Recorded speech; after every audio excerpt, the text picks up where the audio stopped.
I just want to caution, and I don't want to be tarring all those people who are out protesting peacefully, holding up signs and banners. If they then decide they want to pick up batons and start knocking people over the head simply for the color of their skin, that is a crime. That is a hate crime, and that deserves to be arrested. There is a very clear distinction, I think, between the two. This is not rocket science here.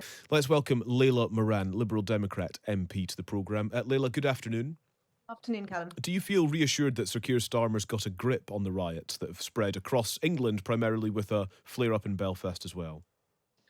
So I was reassured that there was that Cobra meeting this morning. It is right that extra resources are being put behind the Crown Prosecution Service, giving every possible power to our frontline police officers, many of whom are putting their own lives at risk in doing this. And I'm sure all of us will want to thank them for that.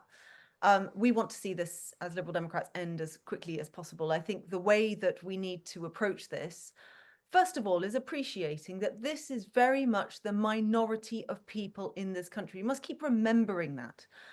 We must also keep remembering the deaths, the killing of those 3 young children, and that all of this is somehow being done in their name. That is no way to honor the dead. That is no way to honor those grieving communities who are showing the very best of what it means to be in this country. We've seen countless cleanup operations now after these far-right racist thugs have reaped their violence across our town centres. And what we've seen the day afterwards are communities coming together and going, no, not in my name. This does not represent us. For me, that is our country. That is our spirit. And we will not let these people hijack our democracy, claiming to be part of so-called peaceful protest. There is nothing peaceful about what they are doing. We must separate out 2 things here. One is the right to protest, which I would fight to the hilt to keep, regardless of if I agree with their political point of view or not. There is a basic principle about how we run our democracy, and peaceful protest is a huge part of it and to be cherished.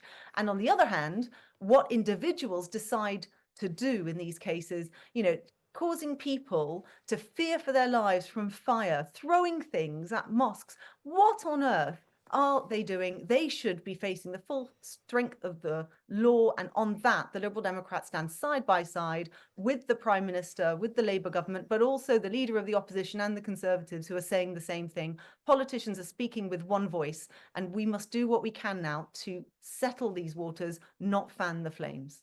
Is everyone who's appeared on the street over the last week or so a far-right racist thug?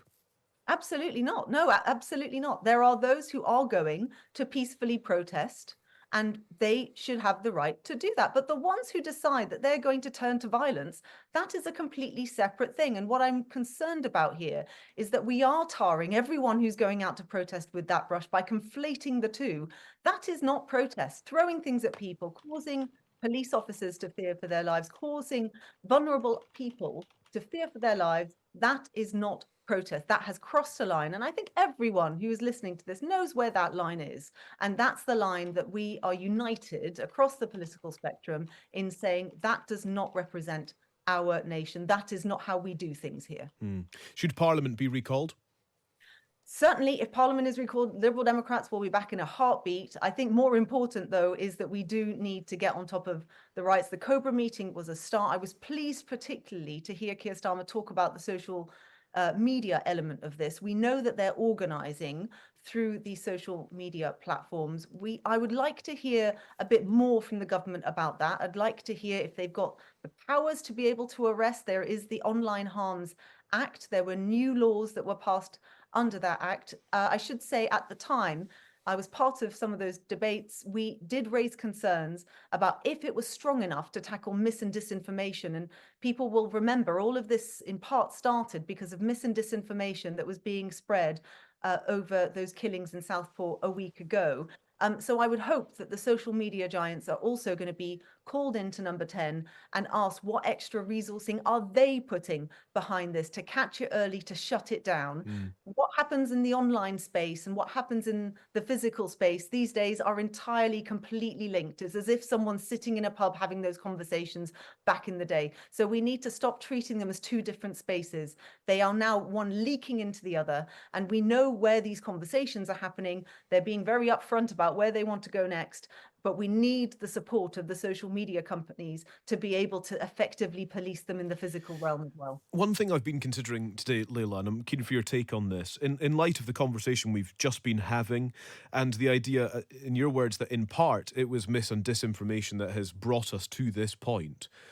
What are the other factors? Do you accept that there is a feeling of discontent among some of those who are protesting about, for example, immigration? And I raise that specifically because Times reporters have seen people holding signs that say things like, stop the boats, send them home, etc.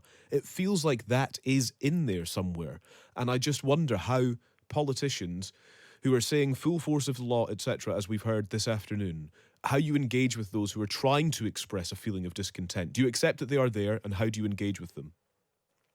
There is a lot that we need to engage with as a country right now. We've just had an election that was primarily fought on the fact that people can't afford to feed their families. They try to get a dentist or a doctor's appointment and they can't. And the Liberal Democrats were, talking about that fair deal. It feels like, people are paying their taxes and society has kind of broken down. No one, I don't think, across the political spectrum doesn't agree that we have big problems that we need to face. And we need to have a serious policy debate about how we solve that. On that, we can all agree.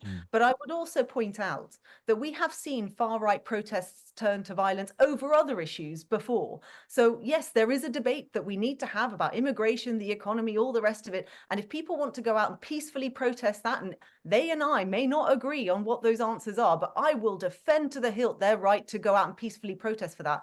I just want to caution, and I don't want to be tarring all those people who are out protesting peacefully, holding up signs and banners. If they then decide they want to pick up batons and start knocking people over the head simply for the color of their skin, that is a crime. That is a hate crime, and that deserves to be arrested. There is a very clear distinction, I think, between the two. This is not rocket science here. I think we can see the difference. One is part of a fruitful democracy, and the other is mindless thuggery, and it's very clear which one's which. Layla, thank you very much. Thanks for your thoughts this afternoon. Layla Moran, a Liberal Democrat MP. I just want to bring you this, that in the last few minutes, Plymouth City Council has been advising residents to stay away from the city centre due to concerns over planned demonstrations. The Central Library, a multi-storey car park in the city centre, are going to close. There's going to be extra CCTV. Some buses are going to be rerouted. Devon and Cornwall Police say it's increasing its presence in the city centre and is, quote, fully prepared to respond to incidents of disorder. The City Council says people should consider staying away from the area to ensure your safety. That reaching us in the last few minutes. Let's continue the conversation with Sundar Katwala, director of the think tank British Future. Sundar, good afternoon.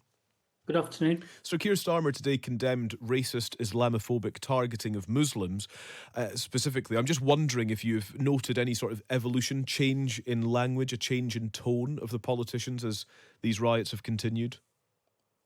I think there have been some shifts. I think the Prime Minister started off by saying, he was against thuggery and the far right, and I think it was reasonably clear that he was referring to people who are breaking the law, not to people who weren't. But there's been a debate about whether or not, he was casting the net too wide in how he said that. I think the shocking scenes we saw in Rotherham with the hotel being set on fire have led to more of a consensus across the parties in the kind of tone that the Liberal Democrats were just sharing with you there. I think the Conservatives have got a lot tougher, whereas I think we'd heard voices like Reform saying more about, not wanting to castigate too many people too quickly. And then I think the Prime Minister was under some pressure, not just to say communities under pressure, but to be clear that Muslims are being targeted and asylum seekers are being targeted. And he's certainly been clearer about that in the case of when Muslims have been the target of hatred and prejudice about a shocking murder in Southport that, of course,